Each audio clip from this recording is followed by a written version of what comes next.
তাকে বলা হতো দ্য ফিনিশার। পঞ্চপাণ্ডবের যুগে থেকেও মাঠের দুর্দান্ত পারফরম্যান্সে সবার নজর কেড়েছিলেন তিনি। উড়ন্ত ক্যাচ কিংবা পাকিস্তানের প্রাইম টিমের বিপক্ষে সেঞ্চুরি, সব মিলিয়ে টাইগার অলরাউন্ডার যেন বনে গিয়েছিলেন টিমের অবধারিত অংশ।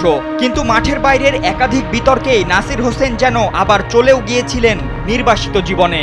এমনকি গেল বিপিএলেও তাকে দলে ভিড়িয়েছিল না কেউই। তবে ঘরোয়া লিগের মধ্য দিয়েই আবারও লাইমলাইটে এই টাইগার অলরাউন্ডার। এনসিএল টি20-র সেমিফাইনালে ওপেনিংয়ে নেমেই করেছিলেন দুর্দান্ত হাফ সেঞ্চুরি, আর ফাইনালে উঠেও দেখালেন নিজের ভেলকি।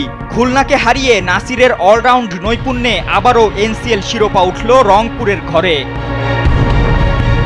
সিলেট আন্তর্জাতিক ক্রিকেট স্টেডিয়ামে রোববার শিরোপা নির্ধারণী ম্যাচে খুলনাকে 8 উইকেটে হারায় রংপুর। আগে ব্যাট করে নির্ধারিত 20 ওভারে 8 উইকেটে 136 রানের বেশি করতে পারেনি খুলনা। জবাবে 18 বল বাকি থাকতেই জিতে যায় রংপুর। এই জয়ে বড় কারিগর নাসির হোসেন। বল হাতে 4 ওভারে 1 মেডেন সহ মাত্র 19 রান খরচ করেন অভিজ্ঞ এই অলরাউন্ডার। পরে ওপেনিংয়ে নেমে 5 4 ও 1 ছক্কায় 31 বলে 46 রানের ইনিংস খেলে দলের জয় নিশ্চিত করেন তিনি, যে কারণে তার হাতেই উঠেছে ফাইনাল সেরার পুরস্কারও। দেশের ক্রিকেট পাড়ায় কথিত আছে, বিপিএল এর আগে এনসিএল পারফর্মারদের দুয়ার খুলে দেয়। তবে কি এবার নাসিরের জন্যও খুলবে সেই দুয়ার?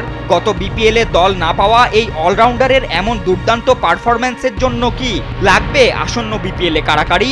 সেটাই এখন দেখার অপেক্ষা। ফাতিন ইশরাক, কালবেলা।